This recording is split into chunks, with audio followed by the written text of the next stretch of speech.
how to keep the person you love. And I wanted to make an artistic video about this because I've made a viral video about how to lose the person you love. But I also wanted to make a video that was just me yapping about it and not too formal.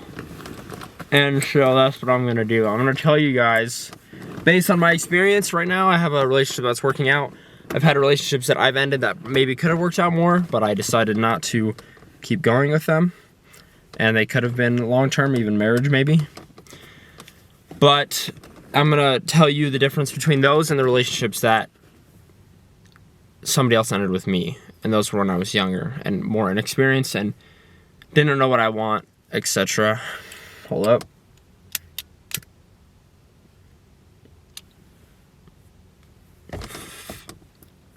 Okay.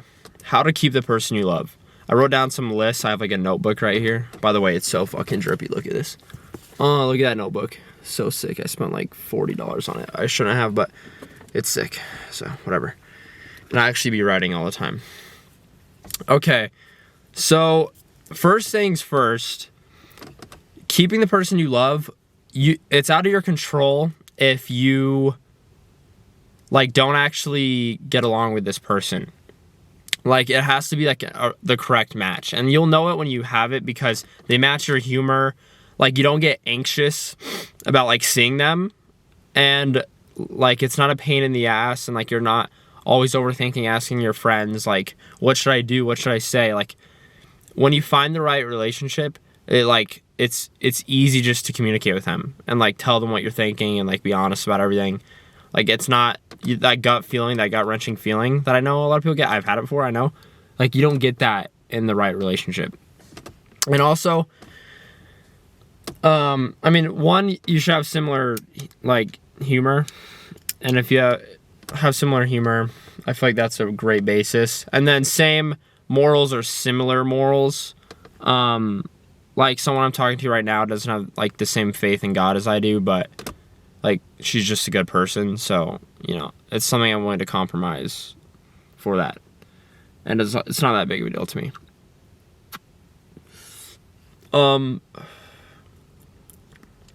Okay, so get along with each other.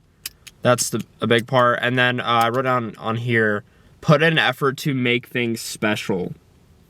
And a lot of people, I feel like the relationship, like even if they do get along, one of the things that will make the relationship start declining is if they're not putting in effort. Is my focus good on here? Yeah, it is. Okay. I think it is. Yeah, whatever. They'll not like, you know, plan dates that are effortful and like super fun. And not only that, they probably won't even enjoy going on the dates. Like, they'd rather just like be lazy or whatever. And I feel like to make a relationship work, like, you actually have to like put in effort to have fun. And like, you can't procrastinate it, like even for your job or for anything else going on in your life. Like, you need to make time like at least once a week to do something like special, or at least once every 2 weeks, or I think once a week. But I think if you can't do that, like, you're not actually trying. So putting in effort to make things special is a big deal. What else would I do to keep the person I love? These are the main bullet points I wrote down, but I'm trying to think based off of experience. Don't ask for too much. Like, don't have unnecessary demands. Like, something that's like outrageous. Like, for instance, some people will get like, I'm not saying any of you guys would do this, but I know people have done this. They'll like want to make the relationship open or something crazy like that, like with a relationship that was initially monogamous. Don't do that. But me personally, I just feel like a lot of people rush romance, like, because like they grew up like seeing these Disney like fairy tale things, and they're like thinking that's how their life needs to be all the time. But in reality, like, I mean, you should, until you find the right person, and you'll know when you do, you should be dating like serial dating, but not like being a hoe or something. Like, don't be hooking up with all of them, but like, find someone you actually get along with, and like, don't settle for somebody that you don't. Because the girl that I was dating before the girl I'm dating now, like, I was always like overthinking like what I should say and what I should do, but it was because she didn't have my fucking humor or anything, and I was always overthinking if I'm doing the right thing, and it just like wasn't natural, and like I wasn't even happy. It's like I'm overthinking. If I'm overthinking all the time and I have this gut-wrenching feeling like what if she leaves me type thing, it's like, dude, why the fuck would you want to be in that relationship? Like, you should want to be happy. That person should be relieving stress from your life, not bringing you more. Like, a lot of people don't think like that. And then they put, like, girls on a pedestal. So, it, like, deludes them from seeing, like, how they're actually making their life worse. And it's like, imagine the you before you met that person. Like, were you happier before you even knew who that person was? Because if so, then you should probably stop seeing them.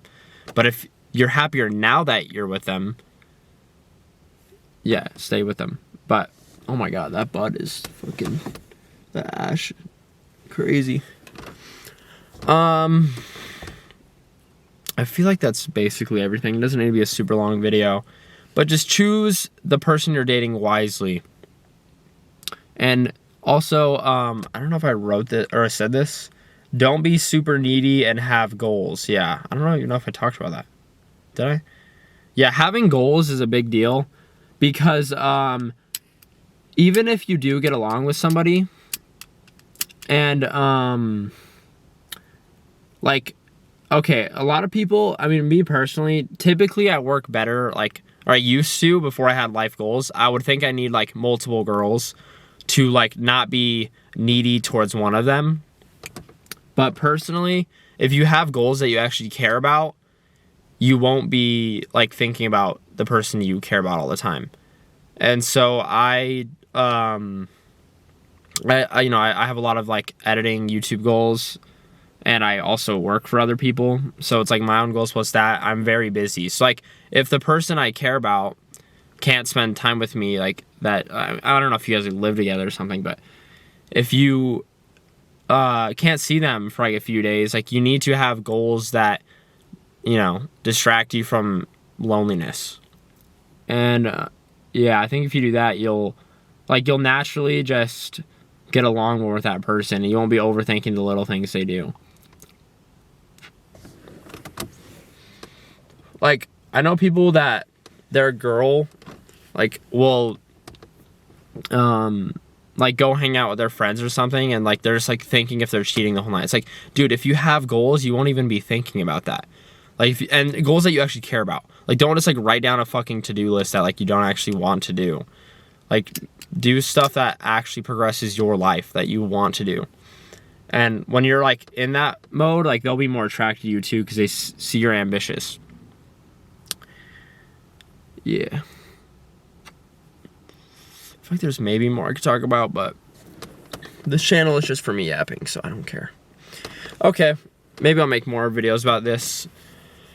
And I made a video how to lose the person you love, and it should be posted before this one, so check that out too, to see what you're doing wrong, what I did wrong in all my relationships, because I did a lot of wrong stuff. And you can learn from my experiences to not do those things, because they will result in a breakup. Okay, subscribe. Bye.